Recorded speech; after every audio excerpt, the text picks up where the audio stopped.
asalaamaaleykum suñu mbokk internet yi ginnaaw ba leen nuyee ku nekk ci turam ak ci santam ak di rafetlu bu baax a baax ci suivre bi ngeen ñu suivre ci seen télévision 5 TV Sénégal ak ci seen site internet www.senegal5.com tey nag dañuy ñëw waxtaan ak yéen ci benn actualité boo xam ne nii depuis presque ñaari waxtu ñetti waxtu mooy lëmbee Sénégal ak àdduna ci li nga xam ne mooy état d'urgence bu président Macky Sall génne état d'urgence nekk na lu rëy a rëy cim réew moo tax réew bu mu dal rek dafa nekk ci ay difficulté te difficulté benn état ñaanu ko yàlla état d'urgence bi nekkoon na en vigueur depuis le 24 mars dernier te ñëpp xam ne ne mars ba tey jii boo xoolee mën na ñetti weer wala mu ëpp ko te lu waraloon état urgence bi lenn kese la woon mooy feebar bii nga xam ne moo lëmbi àdduna nga xam ne nit ñi saa wuñ xëyee moo leen tee nelaw moo leen tee lekk moo leen tee naan ñëpp nag jàppoon nañ ne fii ba le 2 juin comme que wàññi nañ kat école yi ñu tëjoon am na luñ ci wàññi ñu ne kat ñiy def examen nañu reprendre ñëpp jàppoon nañ ne couvre-feu bi ak lu métti dina dañ le 2 juin mais tey parce que mën na ñetti waxtu xaw ma ñeenti waxtu benn décret mi ngi circuler ci internet bi di circuler partout di signifier que ne le président Macky Sall dafa prolonger état d'urgence bi ba 30 jours maanaam 1 mois nit ñi nag ñi ngi gën di jaaxle parce que li tax ñu gën di jaaxle mooy imaginez fii ak 1 mois encore mu nekkaat beneen coono boo xam ne nii nit ñi dañ koy dundee parce que tey état d'urgence bi am na ñu bëri ñu mu yàqal am na ñoo xam ne nii seen liggéey yàqu na ci am na ñoo xam ne nii amatuñ lu ñuy def ndax état d'urgence bi moo ko waral décret bi nag mi ngi nekk décret numéro 2020-6 830 du 23 mars 2020 nga xam ne fépp la concerné fépp étendue du territoire national la concerné. Jeudi bi passé le ministre du tourisme et des transports aériens Alioune Sarr annoncé na aussi prolongation aussi fermeture frontières yi ba le 30 juin dara umpale na journal bi da ngeen ci gis tout le temps nit ñoo xam ne nit ñi ngi évolué ci domaine boobu di kaas di wax sonn nañ ne leen état bi dimbale état bi aussi génne na benn xaalis benn somme am ñu ko distribué te loolu aussi indi na fi coow lu rëy côté presse bi indi na fi coow lu rëy côté transporteur yi indi na fi coow lu lëy côté bii nga xam ne moom la ñu côté éducation aussi am na seet établissement yu bëri ñu ngi naan ba léegi nii gisuñu benn subvention bu jógee ci état bi ñëw ci ñoom loolu aussi jar na leeral am na ñoo xam ne ni boobu ba léegi ñu ngi tëj seen entreprise yi mënuñu liggéey mënuñu def dara benn bi aussi mooy gouvernement bi doon na wax ne day subventionné yenn entreprise privée yi ñi bañ a dàqe seen salariés yi seen employés yi mais ba léegi am na yenn entreprise yoo xam ne nii ba léegi ñu ne amul benn subvention bu ñu am ay entreprise privée benn subvention bu ñu am mu jógee ci gouvernement ñëw ci ñoom te aussi am na charge yoo xam ne ni attanutuñ ko charge location beeg yenn charge yoo xam ne ni mu leer la charge yi da leen war sax attanutuñ ko parce que tey su weer bi deewee borom kër yi foo jaar ñu fugg porte yi pour laaj ainsi de suite kon ñun ñuy laajte état d'urgence bi est-ce que instant bi prolongation bi est-ce que question bu ñu posé mooy est-ce que le président Macky Sall dafa violer loi bi wala est-ce que loolu moo gën ci Sénégal yi wala est-ce que loolu moom mooy la meilleure solution wala est-ce que loolu noonu tax na tey affaire bi Covid bi gën a wàññeeku li ñu war a aussi xoolaat mooy instant bi ñu toll nii Sénégalais yi gëmatuñ ne Covid bi am na ci dëkk bi parce que lu tax mooy nit ñi respecté tuñ instruction yi c'est-à-dire tey da ngay dox ci mbedd mi gis ne gars yi takkatuñ masque yi da ngay gis gars yi ngi sax di ñeddee ko ci mbedd yi def du n'importe parce que lu ko waral mooy ba léegi gëmuñu ne Covid bi am na des fois aussi mauvaise communication day am parce que aussi buñ ne Covid am na dañuy jàllale benn information place bu ñu koy jàllale foofu waruñu fa dugal keneen comme lu mel ne lu am barki démb Njaay ministre Abdoulaye Diouf Sarr ñëw na jàllale na communiqué wax ba pare def état du jour ba pare xam naa ne peut-être ministre de l'enseignement supérieur bëggoon na si jàllale benn information pour mu gaaw a siiw ñi dugal ko foofu mais waruñu koon dugal foofu parce que tey dugal ko foofu tax na tey mu def ngandi erreur mauvaise communication la def moom le ministre de l'enseignement supérieur war na xool communication bu baax a baax parce que mënuñu comprendre ne en tant que ministre de l'enseignement supérieur yow nga war a exiger étudiants yeeg élèves yeeg parents yi ñuy sol masque nga nekk en plein discours ngay wax ba ci yàgg ne ça étouffe quoi ça étouffe quoi ça étouffe ça étouffe quoi mais comment ça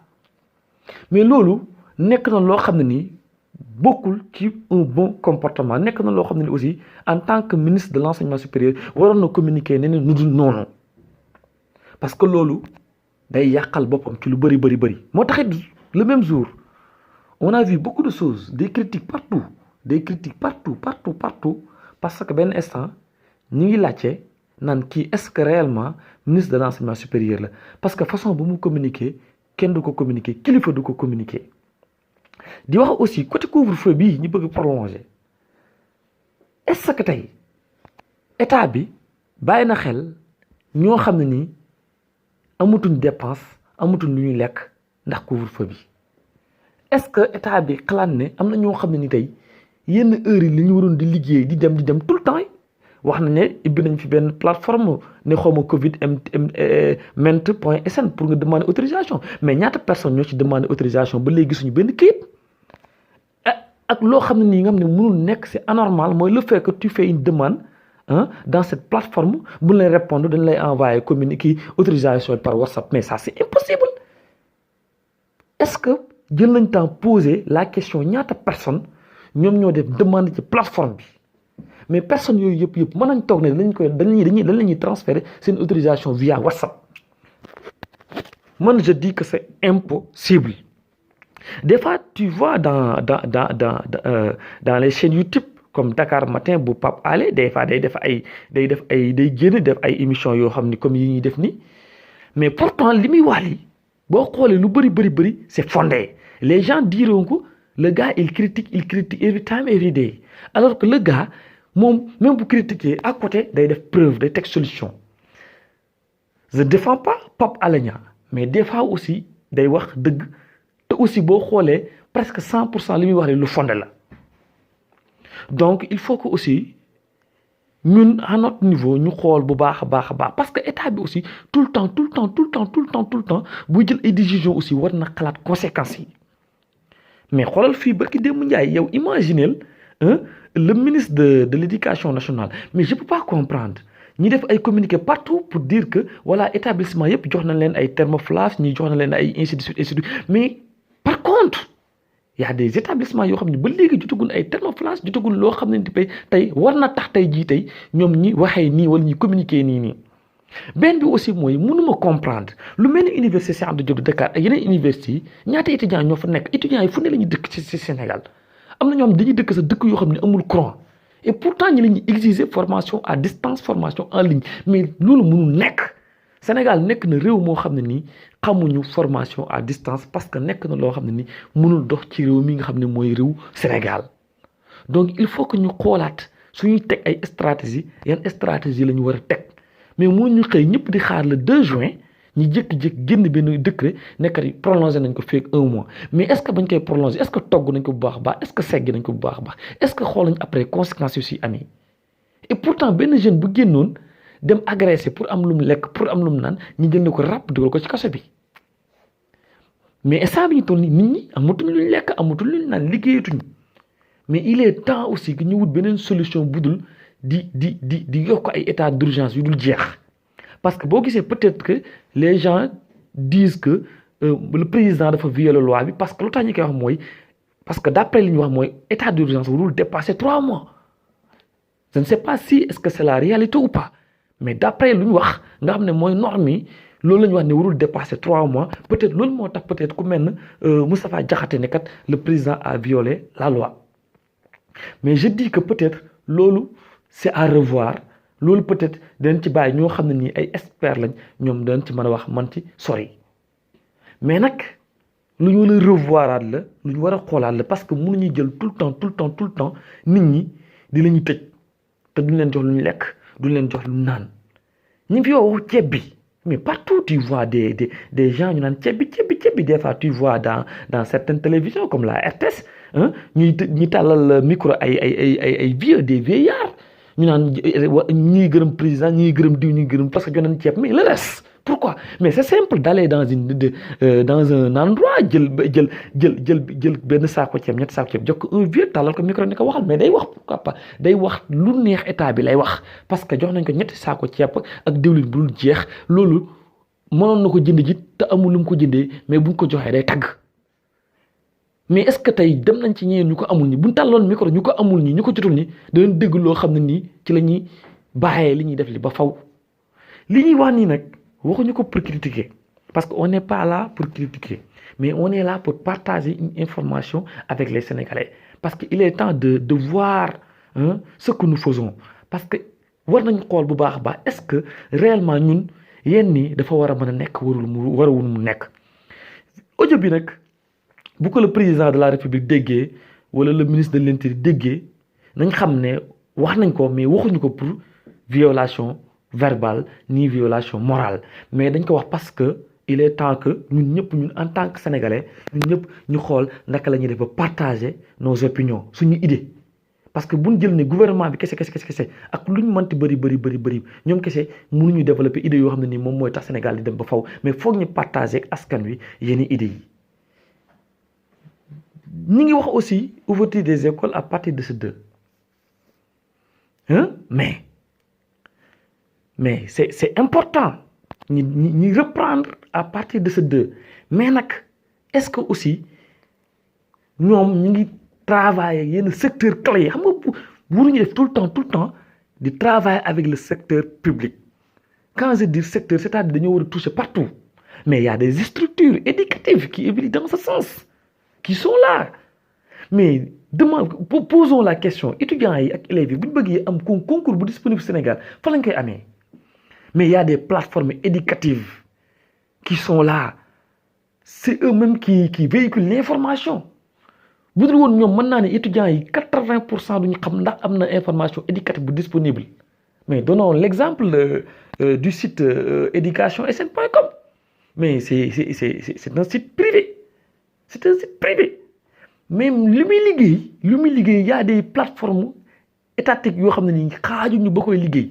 mais est-ce que mas nga toog tey benn ministre de l'éducation wala benn ministre de l'enseignement supérieur wala benn ministre de la formation professionnelle toog tey féliciter tey site boobu noonu mais amul ainsi de suite donc il faut que ñu revoir bu ñu bëggee ñun ñëpp ñu liggéey Sénégal mu dem il faut que ñun ñëpp ñu àndandoo booleendoo xol yi liggéeyandoo parce que amul kenn su ñoom ku yéene Macky Sall mu suux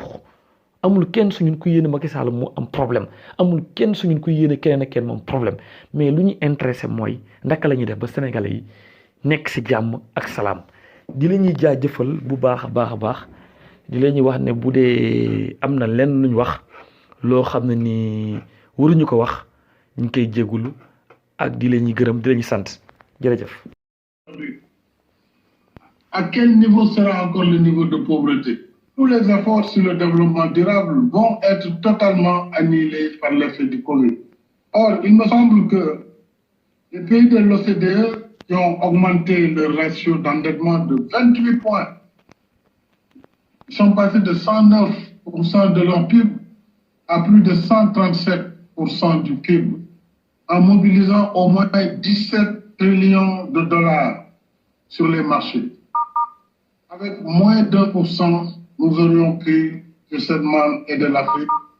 à réaliser des investissements productifs qui permettraient véritablement d'éviter la catastrophe de la pauvreté et du chômage. Comme le l'a dit, nous soutenons déjà ce que l'Union africaine a dit, c'est-à-dire nous soutenons l'action de nos plénipotentiaires, la task force qui parle correctement au nom de l'Afrique, nos experts qui ont bien posé les problématiques. Maintenant, il reste les volontés politiques des pays du G20, parce qu'en réalité, la solution est entre leurs mains, compte tenu de la manière dont le monde fonctionne aujourd'hui.